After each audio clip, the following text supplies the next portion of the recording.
Telespectadores, amigos e amigas de Caminhos do Produtor, estamos aqui chegando para mais um programa. Hoje nós teremos, com prazer, a companhia Zé Roberto dos Santos, nosso companheiro, jornalista e produtor do programa, que também edita o jornal Folha do Fazendeiro, que é uma das bandeiras da Acrisul, a nossa entidade. E vamos entrevistar o professor advogado Pedro Puccini, que tem aqui algo a esclarecer a todos os fazendeiros. Quer dizer, quando eu falo fazendeiro, a gente amplia a todos os segmentos da produção. Sobre o cadastro ambiental rural, que particularmente eu vou emitir meu ponto de vista.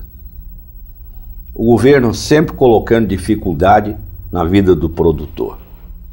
É uma coisa, é outra, é tanta coisa para ficar o quê e virar o quê, sem nenhuma credibilidade para despejar lá na Lava Jato.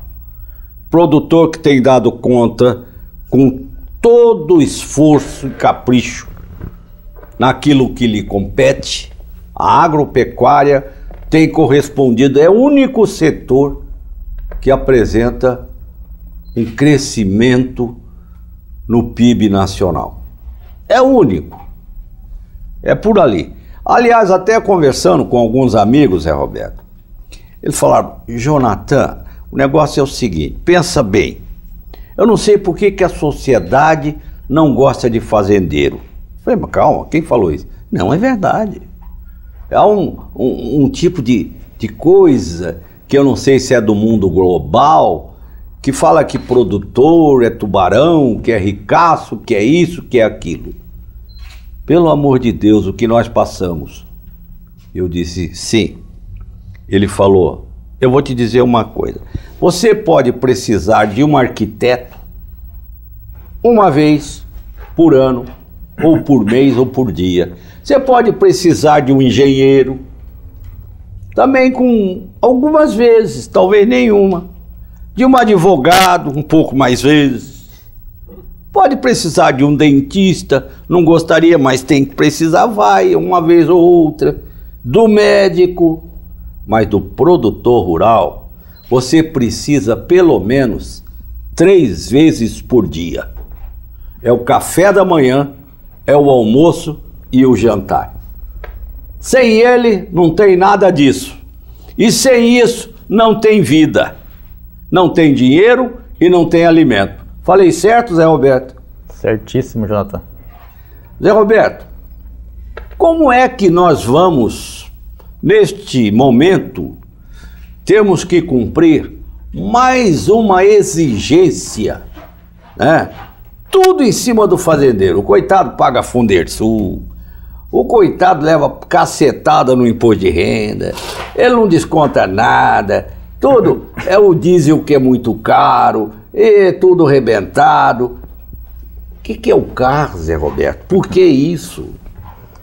Doutor Jonathan, acho que a pessoa mais indicada para explicar tudo isso aí é o Dr. Pedro Puccini, de fato. Então, doutor Pedro? Eu acho que o Estado do Jonathan, ele faz um papel engraçado, que é o seguinte, ele aposta naquele ditado que o coração, o que os olhos não vê, o coração não sente.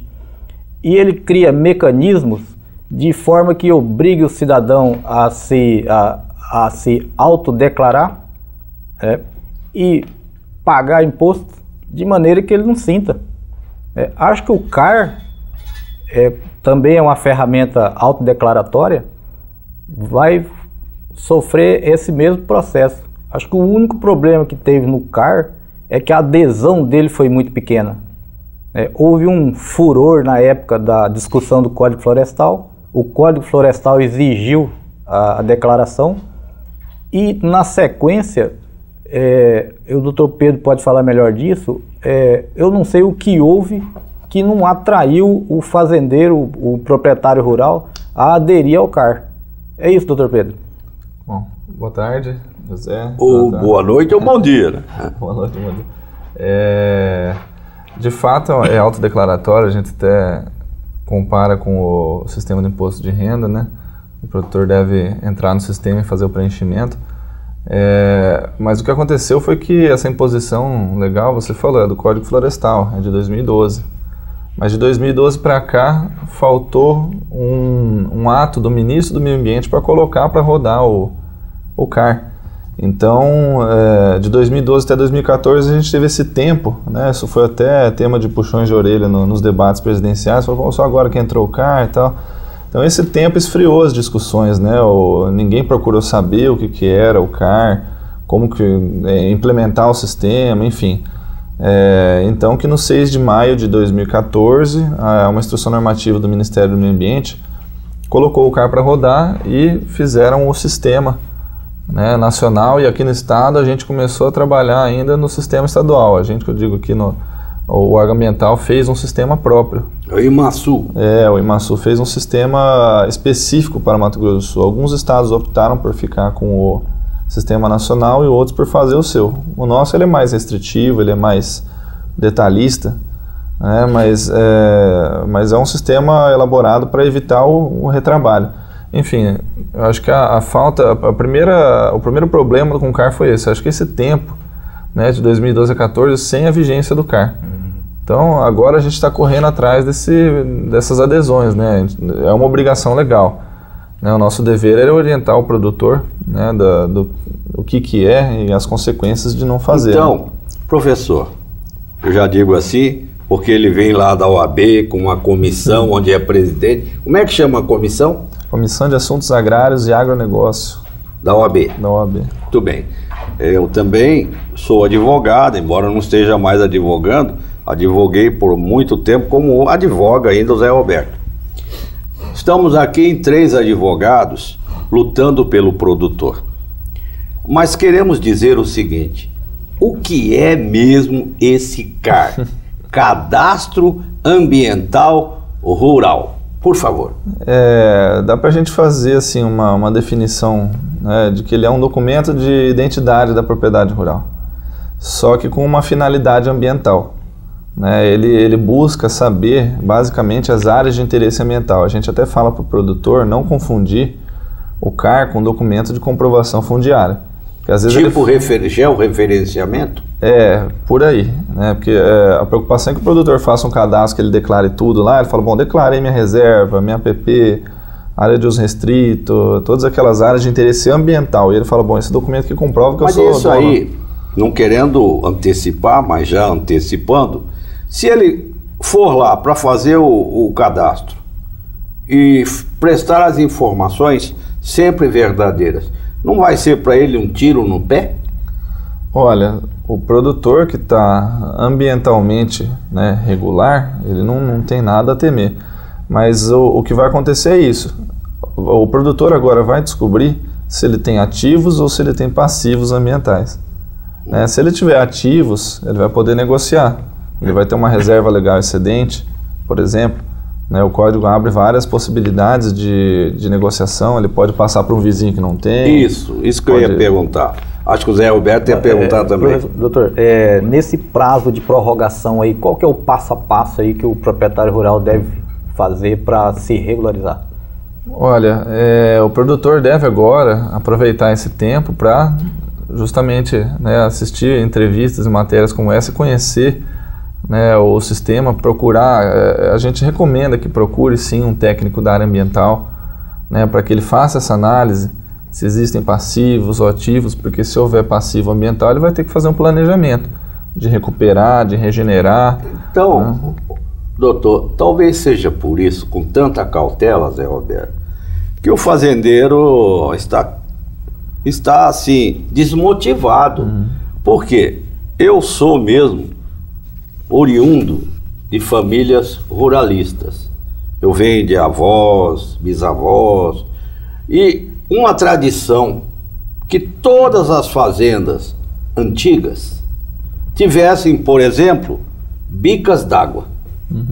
Ou seja, aquele que vem ali para dentro de casa, o senhor já viu isso, né? Sim, em todas as fazendas, eram até mais valorizadas aquelas que tinham bicas d'água, onde o monjolo colocava-se ali o arroz na época, porque não tinha o arroz tipo 1, não existia esse tio João da vida. Era arroz rústico, colhido na fazenda, colocava com casca no monjolo, e para o monjolo funcionar, tinha que ter um movimento de encher com a água para bater, descascando o arroz, quebrando o milho para fazer a canjica, tudo isso. Aquilo veio vindo, é uma tradição. E hoje estão falando que nesse cara aí não pode ter o rego d'água. Que negócio é esse? O produtor deve tomar a cautela de analisar, né, justamente o que a legislação sobre recursos hídricos fala também, né? É um absurdo. Para não ter esse tipo de problema. Mas você falando em receio de preencher o CAR... Pode crer que é isso aí. Mas as consequências também de não fazer o cadastro podem complicar ainda mais o produtor, né? A gente fala de 4 áreas de consequências: área ambiental, a área financeira, a área tributária e até mesmo penal. Na área ambiental, por exemplo, você vai deixar de obter licenciamento ambiental para fazer alguma exploração de uma área lá dentro da propriedade, né? Você fica travado, né? A gente já sabe que é difícil obter uma licença ambiental, né? Hoje em dia, claro, se não tiver o CAR, pode travar. O produtor que ainda vai fazer o planejamento da sua reserva, o Código Florestal novo ele trouxe que é possível pegar desse cálculo do percentual e tirar, juntar a APP ali, né? Então, essa novidade também, só se tiver o CAR, né? E é verdade que vai facilitar, por exemplo, existe produtor que tem mais de uma propriedade às vezes, mas ele tem uma que lá historicamente ela já era daquele jeito, foi lavoura, ou então a pastagem, não tem mais aquela reserva de cerrado ou de mata, mas ele tem uma outra fazenda que ele já tem uma sobra. Então é possível compensar de uma para outra? Doutor Jonathan, você acertou inclusive a palavra que está no código, é compensação. A compensação é o termo utilizado para pegar a reserva de uma área e compensar com a outra área que não tem. O código abre essa possibilidade, mas desde que faça o cadastro ambiental rural. Porque antigamente, né, Zé? Plante que o governo garante. Isso era em todo lugar, você pegava do Amazonas ao Rio Grande do Sul. Então o governo queria que você produzisse. Não queria saber se era cerrado, se era mato, o que ele queria? Lavoura. Ele queria produção. Então o fazendeiro acreditou, entrou no Banco do Brasil ou em outros, fez financiamentos, tinha até um chamado aqui para o estado. Prodecer. Polo Centro. Polo Centro. Centro-Oeste. E eram recursos que o governo federal incentivava com certas vantagens. Então, hoje, querem retroceder o que o próprio governo lá atrás mandou fazer e quer punir logo o fazendeiro que acreditou na época e atendeu o governo. Vai ter um prazo, né, doutor? Tem uma anistia até 2008, é isso? Na verdade, o Código Florestal trouxe uma data de corte. Né? Reserva legal, aquelas áreas que até 4 módulos fiscais tinham uma reserva legal menor do que os 20% que exige, essas foram consolidadas, que a gente chama, né? Permaneceram do jeito que está. Agora, aquelas acima de 4 módulos, o Código trouxe uma data de 22 de julho de 2008. Né? Quem até essa data tem processos de autuação, de infração por crimes ambientais, inclusive por falta, né, de compor a sua reserva, mexer com a sua APP, ele pode, no momento de fazer o CAR, apresentar o seu PRADA, o PRAD, o projeto que vai regularizar a sua área, e ter um tempinho maior. Aqui no Mato Grosso do Sul chama MS Mais Sustentável. É um decreto estadual que criou o MS Mais Sustentável, que no momento de você fazer o CAR, você escolhe aderir ou não. Essa adesão vai te dar um tempinho a mais, 4 ou 8 meses, dependendo do projeto que você vai fazer. E isso também, especificamente, nós temos que estar preocupados com o Pantanal. Sim. Porque o Pantanal é o bioma muito respeitado, muito falado, mas também muito preservado pelo pantaneiro. Sim. Ali se convive muito bem a natureza com os rebanhos, com o pantaneiro, e agora parece que estão querendo mudar, vem com a história de que poderá afetar a Bahia, a desembocadura do que o Pantanal propicia, como aquela história que houve, negócio de usinas de álcool. É mais ou menos nessa direção. O que o senhor tem a falar sobre isso? Pantanal. Inclusive a gente fala, né? O pantaneiro já está ali com a pecuária faz quantos anos? Né? E mais com de sucesso. 200 anos. 200 anos. Acontece que existe um detalhe aí para o Pantanal, né? Quando a gente está falando do CAR, a gente orienta que, inclusive, quem tem áreas próximas ao bioma Pantanal, que aguarde a regulamentação. Será uma outra? Sim, vai ter alguns limites de utilização do Pantanal definidos pelo IMASU. O IMASU deve ouvir a Embrapa Pantanal, e a Embrapa vai emitir a nota técnica. Isso já está sendo discutido desde o ano passado. Só que eles não chegaram a um consenso final sobre essa nota técnica com o que pode ser utilizado no Pantanal. Então, muito em breve vai sair a legislação do Pantanal aqui. Então, o prazo desse grupo de trabalho acho que já está encerrado. Que, diga-se de passagem, né, Zé Roberto?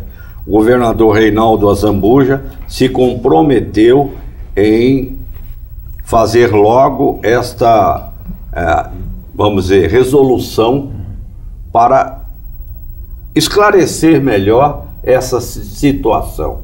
Tem esse conhecimento você como jornalista, não? Na Expo Grande ele prometeu regulamentar o artigo 10, né, do Código Florestal tão logo. E ele, como sendo um produtor rural e de palavra, como eu acredito que logo nós teremos novidades. Doutor